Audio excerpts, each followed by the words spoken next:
What's happening, guys? Welcome to Jester Radio. Joined by a very special guest, someone that was probably one of my biggest, motivations and reasons why I continued in the fitness industry, or actually started out and then continued. Andrew, bro, welcome and thank you so much for being here. Thanks for having me on the show.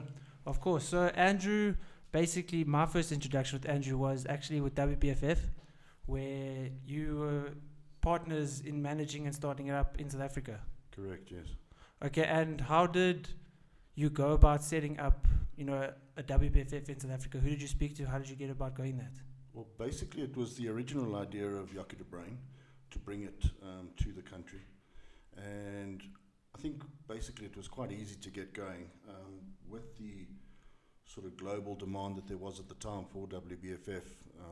The WBFF internationally were obviously hungry to get into South Africa, and Yaku managed to jump onto the bandwagon first. He got hold of Paul Dillett, told him he wants to,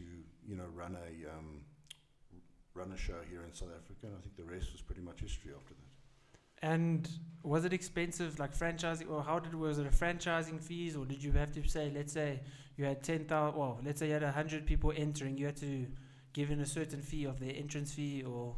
Yeah, look, there's a royalty fee you pay, an annual royalty fee. I can't remember exactly what it was. It was negotiable in the beginning, obviously to get things started, and then we agreed that as things would grow, we would obviously, give back a bit more according to the initial rate that, Paul might have wanted. And then, yes, there was a agreement set up where obviously the WBFF take a certain share of the fees that come in from the athletes, not so much from the door sales. I think we managed to negotiate a package where we actually kept the door money from people buying tickets to come and watch the show. And but there definitely was a per person fee that the athletes had to pay to be affiliated to WBFF. And was it financially viable to continue? What was the reason for now there not being WBFF in South Africa? It was incredibly difficult. Look, at the time with Yaku's following, and obviously with people wanting to move into a different direction with respect to fitness pageants, and the WBFF was exactly that. It was something completely different to what we were having in South Africa at the time. It still is a platform that allows you a lot more freedom on stage. The posing's very different. It's a lot more sexy, a lot more glamorous, and it was an opportunity for people to move into a new direction. So in the beginning, it was a very popular and strong federation to join, and then obviously over time, the WBFF left South Africa, I think, for a year or two. There was a bit of a downfall, and then I picked it up again. And then it just got really difficult to get sponsors. A lot of people think you put on a show and you make a ton of money. It just doesn't work like that, because there's so much that goes into it, especially if you want to have a decent venue. I mean, now Carnival City's huge, and at one stage, I think on one of the first shows, we packed in close to 3,000 people in the audience. Well, what year was that? 2013, 14? I can't remember. Wasn't it the year you competed?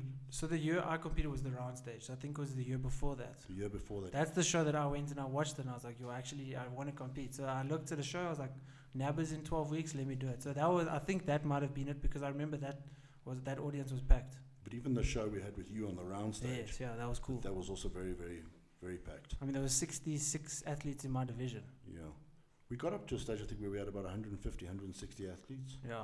And I mean, you don't see that in today's competitions. I mean, when I did Muscle Militia last year, there was about 10 people in my lineup, and I did men's physique with Yaku and classic physique, and I mean, there was 8 in classic and 10 in men's physique. And I mean, men's physique, basically your fitness model, where you should have your vast majority of people entering, and they actually aren't. I think one of the reasons why a lot of people may have chosen to sort of break away and stick to one of the other federations is that, unfortunately, and I've been a big advocate of going against this principle for quite a while, is there was a big loyalty aspect that came into federations. Federations saw that, a lot of athletes were going around and competing in different federations, which I think is the way to go as an amateur. Yeah. You've got to spread your wings and try everything out before you sort of hone in on what it is exactly you want to do, which division you want to do, what federation you want to compete for. But the federations are not like they used to be in South Africa. I think that there's a little bit more of a dictatorship going on with respect to athletes being told you need to be loyal to us for 1 year or 1.5 years, otherwise you don't get to compete in this show, you don't get to compete in that show. And I think it's complete horseshit, if you ask me. Yeah, I think in South Africa especially, since there are, so few people that actually compete compared to overseas, everyone should be allowed to spread their wings, be allowed to try out, test the waters. Because when I did NABA, then I did Rossi, then I did WBFF. And it helped me so much doing all those shows because I had the confidence, I had, the experience from doing those shows. And I think it turns out you get a better show afterwards when the people have experienced other types of shows and learned how their backstage works. And then you can learn about the show going into it and you have a better experience. Before you came into the competitive scene, when Muscle Evolution was about 7-8 years old, I would often have coverage of all the top national competitions around the country in the magazine. Yeah. And sometimes it was the same guy that would win all three federations. He'd win the IFBB Nationals, he'd win the NABA Nationals, and he'd even win the WPF Nationals, and then I'd have a front cover with that guy on celebrating all three wins. Yeah. And it used to be something that was acceptable, but unfortunately, times have changed. Obviously, it's become a lot more competitive and a lot more difficult to get sponsors involved in federations. So I think the federation heads try and tighten up on who competes where so that people specifically target one federation. Because I don't think there's enough marketing budget as there used to be to go around and sponsor all the federations and all the shows. Yeah. So some of the clients or some of the sponsors are having to be very specific about where they put their money. How have you, obviously, because there's far less, people are far more hesitant to spend money. People are far more hesitant to, when I entered WBFF, it was 1.6, which that was an expensive show. But then I went overseas and I competed, and it was 8,000 Rand. So then I realized, okay, 1.6 actually isn't that much to do a show that's this prestigious in South Africa. So I did Muscle Militia, which was I think 800 Rand, so that was fine. But then I did Big Man, and I had to pay 8,000 Rand. Yeah. Then I realized that, and there was 60 people in the audience, there was 5 people in my lineup. Then there becomes a thing where you can understand why people are hesitant to compete and then stick with one federation, because you're paying, let's say, 10,000 Rand to do 2 or 3 shows for one federation. It almost is not justifiable, whereas you might think, I'm going to go do 5 or 6 smaller shows where they aren't too phased about me entering other types of federations, and then I can get more exposure, I can do more shows, and I can enjoy the process and learn through it. The thing is, I think that South African athletes were spoiled to a certain extent. If you look at 5, 6, even 7 years ago, your average, I'm just winging this, but your average cost to enter a competition might have been $100-200, Yeah. and then your ticket to get in the door for your family was $50. I know some Cape Town shows that are still charging those amounts. Yeah, when I did NABA in 2014, it was 350 Rand to enter the show. Well, there you go. And you can't expect to pitch up at some lavish casino, Yeah. have fantastic sort of backroom areas and all that, and expect to go in there and pay $300 to enter a show. And at the end of the day, it's a business, and federations need to be run like a business. And if you're not getting 5,000 people through the door at 50 Rand, and you're only getting 1,000 people in, then you can see then your ticket sales have to be a little bit more, because you're covering rent, you're covering, all these other people that have to come in and be a part of the show. There's lighting, there's so much that goes into putting into a show. So at the end of the day, if you're not running it like a business, all the money you're going to get from athletes and sponsors is just going to get handed over to the people that are renting you the venue for the day. Yeah.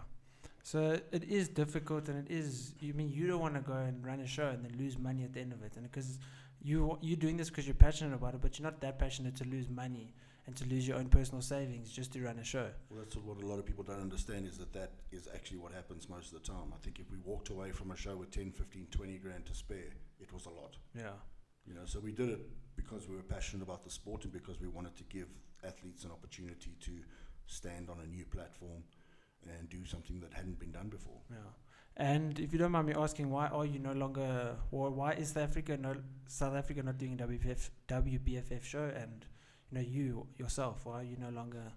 I think that there's a lot of athletes that lost a bit of interest, towards the end. I mean, I haven't done it for a couple of years now.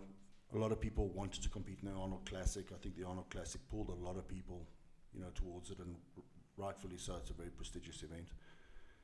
But yet again, being told you can't do WBFF and possibly enter the Arnold Classic,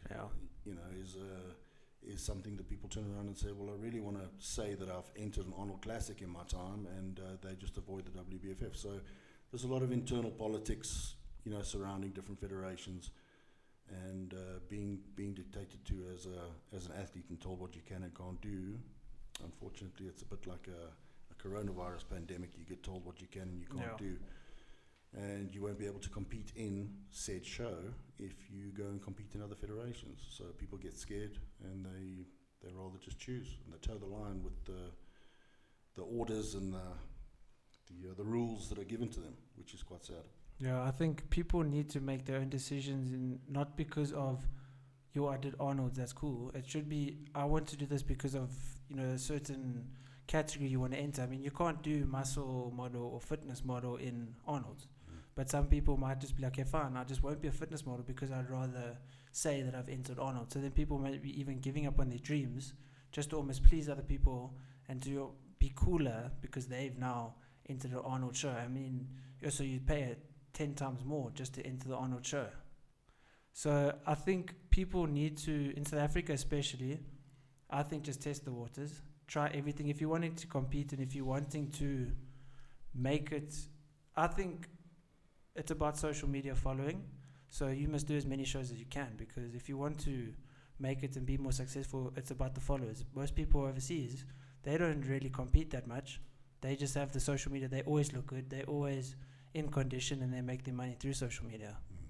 I think, look, if you want to be an athlete that takes it to the next level and you want to pursue, pro dreams, you've got to be very specific in what suits your personality, what suits your style. Your regular bodybuilding and fitness shows have a very specific way of posing. A lot of girls don't like posing like that, and you also need someone where, and this is where an experienced coach comes in. I'm not saying everyone should run out and get a coach, but an experienced coach should be able to look at your personality, look at your body, and be able to give you the direction in which you should be going.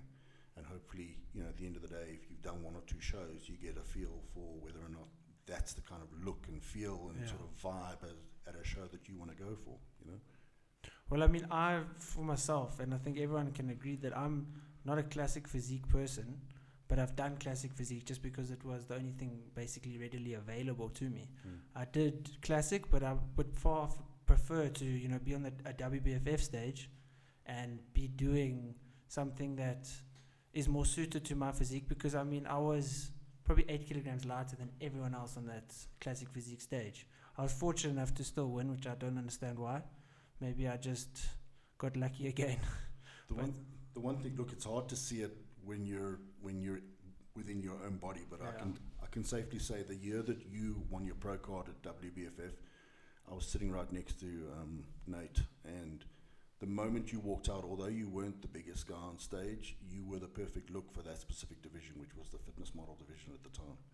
And you just had that pretty boy, good look, with a really toned physique, but you were perfectly balanced. And it was game over the minute you actually walked on that stage. That was in South Africa. Then I went overseas, and then I got completely demolished because I was so small. But I mean, rightfully so.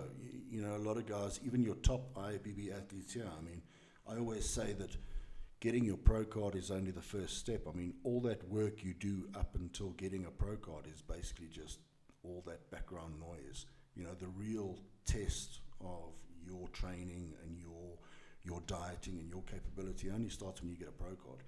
I mean, rightfully so. You look at someone like Ronnie Coleman, who stood on the Olympia stage 13 times before he actually won it. Just coming back year after year after year. You're going to get your pro card, you're going to go overseas, you're going to get completely demolished. And if you're not prepared for that... I think that's the biggest problem in South Africa with the people that compete in South Africa. They just want to get their pro card, then they're done. And there's a lot of people that, even in WBFF, that did that, and then they never compete, they never even go to Worlds, they never go overseas, they never experience more of the federation. I mean, I did WBFF and then I went to Worlds. I still got demolished. I should have gone again, but then life changed. I took about a 3-year gap, and then I didn't want to go overseas and spend all that money. I'd rather have a holiday overseas and then compete locally. Look, it is about appearances. Yeah. It's not just about pitch up with a great physique and hopefully you get a great place. These days there's so much more that goes into bodybuilding and fitness. From a purely bodybuilding and fitness show perspective, it is just judged on it's judged on physique. But something like a WBFF, being a lifestyle brand, they want people who have been promoting the brand a lot throughout the year. They want people who are committed to the brand, and social media following does make a huge impact on who you are. I mean, people see you on stage. It's not that they look at you and go, "Oh wow, that's that guy from social media that's got 15 million followers, and we don't stop seeing him all the time." It's about you living a certain brand, and I think that has a big influence on people noticing you. I mean, if you're standing on stage with 6 other guys that are very similar to you.